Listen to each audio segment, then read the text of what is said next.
shin box. And we're gonna do it two different ways, okay? I'm gonna show you the first way in this video. Now, what is a shin box? Well, you'll see me get into it right now, okay? This is a shin box, okay? I have a 90-degree bend in my back knee, it's facing down. And then in my front leg, my front knee is also at 90 degrees, right?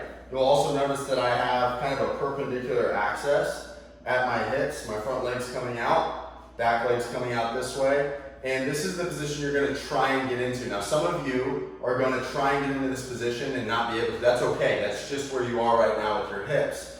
To make it a little bit easier, just create less bend in those knees, right? Maybe move the feet a little bit close together. Do what you can to get into this one leg facing down, back leg facing down, front leg facing up position, okay? We can do the exercise, this first one, in either 90-90 or right here in this modified stretch.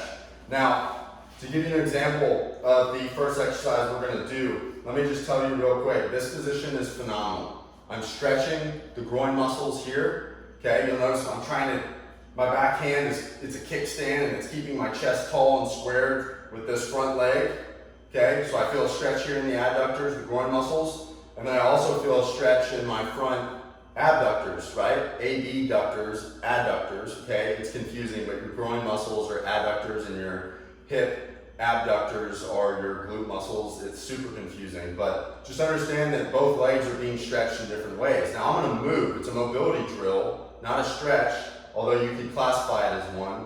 I'm gonna move into kind of like a pigeon pose in yoga, right? Keeping my chest tall and come out of it, okay? So I'm gonna go down as far as I can, bringing my chest to this front knee, keeping my chest proud, and then I'm gonna come up, okay? Now if you can do it without hands, do it without hands, okay?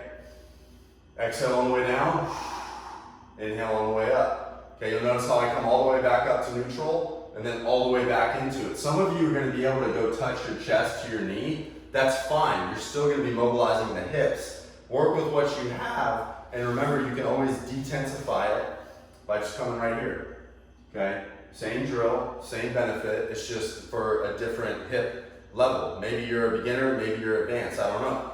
But here's what I do know, you can do the same thing on the other side, get in that 90-90 position, okay? Or modified, and you can go, and you can use your hands if you need to. Don't complicate this. Find a stretch, come out of it, and try and use as much muscles as you can. Remember, this is a mobility drill, we're trying to mobilize the hips. So let's go into the second version of this exercise for you guys, and then that'll conclude the mobilization series for the hips. Awesome, guys, so here is the second shin box exercise we're gonna be doing in our hip mobilization series.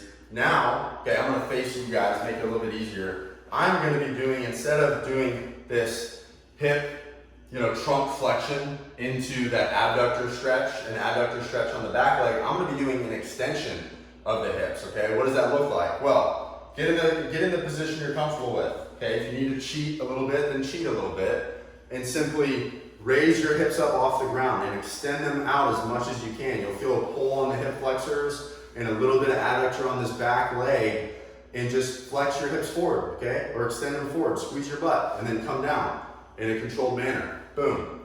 Come back up, come back down. You'll do 5 to 10 reps in each direction. That's the exercise. Like I said, this shin box is such a crucial hip mobility exercise because it allows you, I'm gonna cheat, okay? I'm cheating, boom. Stand up, extend my hips as much as I can, okay? Come down. It works so many different hip muscles, right? Deep hip muscles. You're talking about like your adductors, but not just your abductors and adductors, but also like your psoas, some of your hip flexors, some of the smaller ones that don't really ever get trained or worked. This exercise is targeting those. So remember, the first part is to do the trunk flexion to get the abductor stretch, and then the second exercise I just showed you is the hip extension, okay? So try those out. Remember, you can cheat and modify the position of your shin box, whatever you're comfortable with. Just be sure that you're challenging yourself and working through an authentic range of motion.